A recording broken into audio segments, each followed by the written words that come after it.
saya Safitri dari kelas 12 IPS 2. Di sini saya akan menjelaskan atau memaparkan tentang sejarah akuntansi yang ada di Indonesia maupun yang ada di dunia. Para ahli ekonomi berpendapat bahwa akuntansi sudah ada sejak dahulu, yaitu ketika manusia melakukan transaksi dengan menggunakan uang sebagai alat pembayaran yang sah. Karya Luca Pacioli tahun 1994 dengan bukunya yang berjudul Summa de Arithmetica, Geometrica, Proportioni et Proportionalita. Isi bukunya terdapat bab yang berjudul Tractus de Computis et Scriptoris, mengajarkan sistem pembukuan berpasangan atau sering disebut dengan sistem kontinental. Sebelum saya menjelaskan tentang sejarah akuntansi, terlebih dahulu saya akan menjelaskan tentang pengertian sistem berpasangan.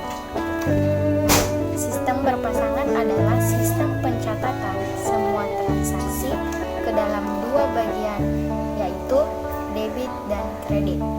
Kedua bagian ini diatur sedemikian rupa agar selalu seimbang. Sejarah sistem akuntansi. Perkembangan sistem akuntansi kemudian diberi nama sesuai dengan nama orang yang mengembangkannya atau dari nama negaranya masing-masing. Contohnya seperti sistem Amerika Serikat, itu disebut dengan sistem Anglo-Saxon, dan sistem Belanda juga disebut dengan sistem kontinental. Kemudian pada abad sekarang ini, sistem akuntansi yang paling banyak digunakan yaitu sistem Anglo-Saxon. Sistem ini dapat mencatat berbagai macam transaksi dibandingkan sistem lainnya yang cukup sulit digunakan karena memisahkan antara pembukuan dengan akuntansi. Nah, kita lanjut. Ada yang tahu tidak sejarah akuntansi di Indonesia? Jadi, praktik akuntansi di Indonesia dapat ditelusuri melalui sejarah perkembangan akuntansi ketika era penjajahan Belanda sekitar pada tahun 1642. Rekam jejak yang bisa menjelaskan terkait dengan praktik akuntansi di Indonesia ditemukan sekitar tahun 1747 ketika ditemukan praktik pembukuan yang dijalankan oleh perusahaan Empion Society yang berpusat di Jakarta. Di era penjajahan Belanda menerapkan pembukuan dengan sistem pembukuan berpasangan atau double entry book sesuai dengan praktik yang dibangun Luca Pacioli. Kemudian sejarah auditing di Indonesia tahun 1907. Pada tahun 1907 di Indonesia diperkenalkan sistem pemeriksaan atau auditing untuk menyusun dan mengontrol pembukuan perusahaan. Sistem ini belum bisa dilakukan oleh masyarakat Indonesia sampai masa penjajahan berakhir. Di Indonesia pada awalnya menganut sistem kontinental seperti sistem yang dipakai oleh Belanda. Padahal sebenarnya sistem kontinental atau pembukuan tidak sama dengan akuntansi. Pengertian akuntansi lebih luas. Pembukuan atau bookkeeping merupakan bagian atau elemen prosedural dari akuntansi.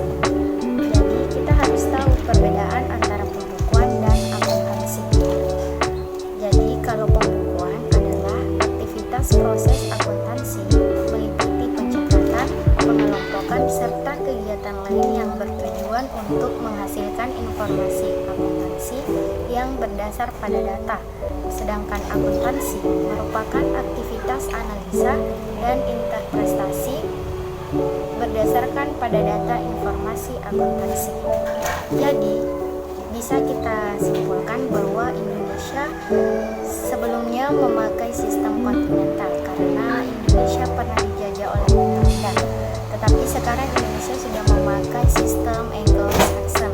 Kenapa Indonesia memakai sistem Anglo-Saxon ini? Karena terdapat beberapa alasan.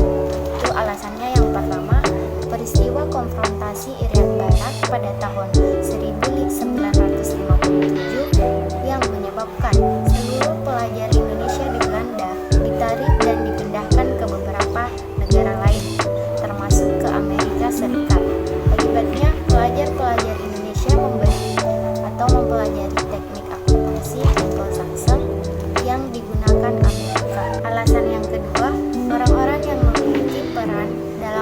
perkembangan akuntansi di Indonesia. Sebagian besar menyelesaikan pendidikannya di Amerika yang kemudian membawa sistem akuntansi Anglo-Saxon untuk diterapkan di Indonesia. Yang ketiga, penanaman modal asing atau disebut dengan PMA memberikan dampak yang positif terhadap perkembangan akuntansi, khususnya sistem akuntansi Anglo-Saxon. Keempat, pada era sekarang ini akuntansi sudah sangat pesat berkembang dan mendapat perhatian khusus suatu bisnis serta keuangan global. Oke, itulah yang sempat saya jelaskan tentang sejarah akuntansi yang ada di Indonesia maupun di dunia. Kurang dan lebihnya mohon dimaafkan. Sekian, wassalamualaikum warahmatullahi wabarakatuh.